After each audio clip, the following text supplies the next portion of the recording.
Assalamualaikum warahmatullahi wabarakatuh dan salam sejahtera. Semoga kita semua selalu dalam lindungan Tuhan Yang Maha Esa. Dan selamat bergabung dengan channel Suparman Tempuya. Kali ini saya akan menjanjikan materi tentang isi, struktur, dan kaidah kebahasaan teks eksplanasi. Materi ini diajarkan di kelas 8 SMP. Baik, kita lanjut.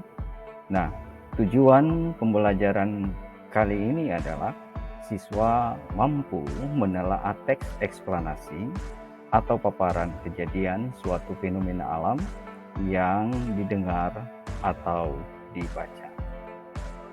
Baik, mari kita mulai. Berdasarkan isinya, tampak bahwa teks eksplanasi menjelaskan suatu proses atau berupa rangkaian suatu fenomena ataupun kejadian, baik itu yang berkaitan dengan alam, sosial, ataupun budaya. Dalam pemaparannya, teks tersebut atau teks eksplanasi merupakan jawaban dari pertanyaan mengapa atau bagaimana. Baiklah, teks eksplanasi berisi tentang jawaban atas pertanyaan mengapa. Uraiannya akan bersifat kausalitas dalam teks. Selanjutnya, teks eksplanasi berisi tentang jawaban atas pertanyaan bagaimana. Uraiannya dalam teks akan bersifat kronologis. Baik, nah mari sama-sama kita perhatikan kutipan teks berikut ini. Pembentukan dan pengawetan suatu fosil mensyaratkan bahwa beberapa struktur terbenam dalam keadaan yang akan dapat memperlambat pembusukan. Fosil yang ditemukan biasanya tidak selalu utuh.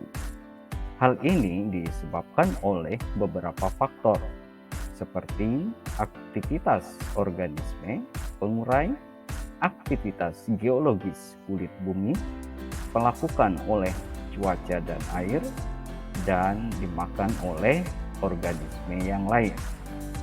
Fosil yang utuh dan lengkap biasanya terawetkan dalam salju atau karena termineralisasi.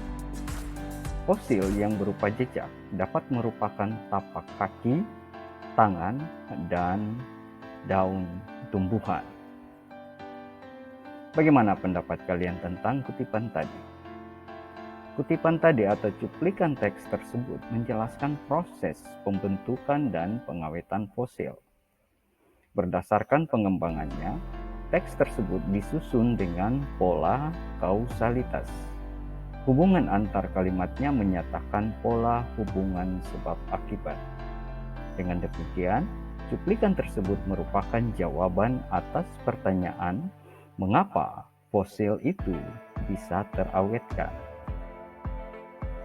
Setelah kalian memahami isi teks eksplanasi, selanjutnya mari pelajari struktur teks eksplanasi. Seperti halnya jenis teks yang telah kita pelajari, teks eksplanasi pun dibentuk oleh bagian-bagian tertentu. Struktur tersebut diawali dengan pengenalan fenomena, rangkaian peristiwa, hingga ulasan. Berikut penjelasannya. Bagian identifikasi fenomena. Bagian ini mengidentifikasi sesuatu yang akan diterangkan atau yang akan diuraikan. Hal itu bisa terkait dengan fenomena alam, sosial, budaya, dan fenomena-fenomena lain. Mari kita perhatikan contoh berikut. Awal pemerintahan Kabupaten Bandung dimulai sejak Piagam Sultan Agung Mataram pada tanggal 20 April 1641. Tanggal tersebut ditetapkan sebagai hari jadi Kabupaten Bandung. Baik, penggambaran rangkaian kejadian, bagian yang berikutnya ya. Bagian ini berisi perincian atas kejadian yang relevan dengan identifikasi fenomena. Artinya bagian ini masih berhubungan dengan bagian pertama tadi. Bagian ini dapat disusun dengan pola, kausalitas, ataupun kronologis. Selanjutnya, bagian ulasan. Bagian ulasan berisi komentar atau penilaian tentang konsekuensi atas kejadian yang dipaparkan sebelumnya. Jadi bagian ulasan ini adalah bagian yang berisi komentar atau penilaian tentang hal-hal yang telah diuraikan pada dua bagian sebelumnya tadi. Mari kita lihat contoh berikut ini. Dengan demikian, tropisme sesungguhnya merupakan gerak dari bagian tumbuhan yang disebabkan adanya rangsangan. Hal itu ternyata berbeda dengan gerak pasti. Arah gerak tropisme bergantung pada arah datangnya rangsangan. Nah, demikian pemaparan tentang struktur teks eksplanasi. Nah, pada pokoknya teks eksplanasi terdiri atas unsur-unsur atau bagian-bagian. Yang pertama adalah identifikasi fenomena, kedua rangkaian kejadian, dan yang terakhir adalah ulasan. Selanjutnya, mari kita pelajari bersama kaidah kebahasaan teks eksplanasi. Dan bagaimana sebenarnya kaidah kebahasaan teks eksplanasi? Mari kita pelajari bersama. Kaidah kebahasaan teks eksplanasi yang pertama adalah menggunakan konjungsi kausalitas. Konjungsi-konjungsi tersebut contohnya sebab, karena, oleh sebab itu, oleh karena itu, dan sehingga. Mari kita simak contoh teks berikut. Kerusakan hutan yang terjadi di Indonesia, terutama di Pulau Jawa, telah mengakibatkan bencana banjir dan tanah longsor. Kerusakan tersebut disebabkan oleh maraknya penebang liar yang mengakibatkan menurunnya fungsi hutan sebagai resapan air. Kerusakan hutan tersebut juga disebabkan oleh pemilik hak pengusahaan hutan atau HPH dalam melakukan redresasi. Baik, perhatikan kalimat kedua dan ketiga. Kedua kalimat tersebut menggunakan konjungsi disebabkan. Oke, kita lanjut. Kaidah kebahasan teks eksplanasi yang kedua adalah menggunakan konjungsi kronologis atau hubungan waktu. Contoh konjungsi tersebut adalah kemudian, lalu, setelah itu, dan pada akhirnya. Mari kita simak contoh teks berikut. Berdasarkan piagam itu, Sultan Agung diangkat Tumenggung Wirangunangun sebagai Bupati Bandung.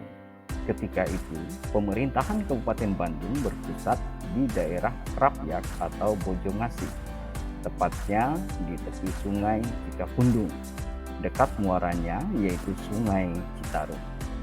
Nama Krapyak kemudian berganti menjadi Citeureup. Nama itu hingga kini tetap abadi menjadi salah satu nama desa di Dayakolot. Perhatikan kalimat keempat. Kalimat tersebut menggunakan konjungsi kemudian. Artinya paragraf tersebut atau kalimat tersebut menggunakan pola kronologis. Selanjutnya, kaidah kebahasan teks eksplanasi yang ketiga adalah menggunakan kata benda. Kata benda yang merujuk pada jenis fenomena. Misalnya Kabupaten Bandung, burung, gerhana, kesenian, daerah, atau perkembangan budaya Papua. Selanjutnya, kaidah kebahasaan teks eksplanasi yang keempat adalah menggunakan kata teknis tertentu atau peristilahan. Kata ini adalah kata yang digunakan di berbagai bidang khusus atau bidang keilmuan tertentu, misalnya bidang ilmu fisika, biologi, kedokteran, hukum, ekonomi, dan lain-lain. Misalnya kita lihat di contoh ini, yaitu di bidang pariwisata, di bidang ilmu biologi, fisika, bahasa, hukum, dan sebagainya. Perhatikan contoh teks berikut yang berkaitan dengan penjelasan sebelumnya.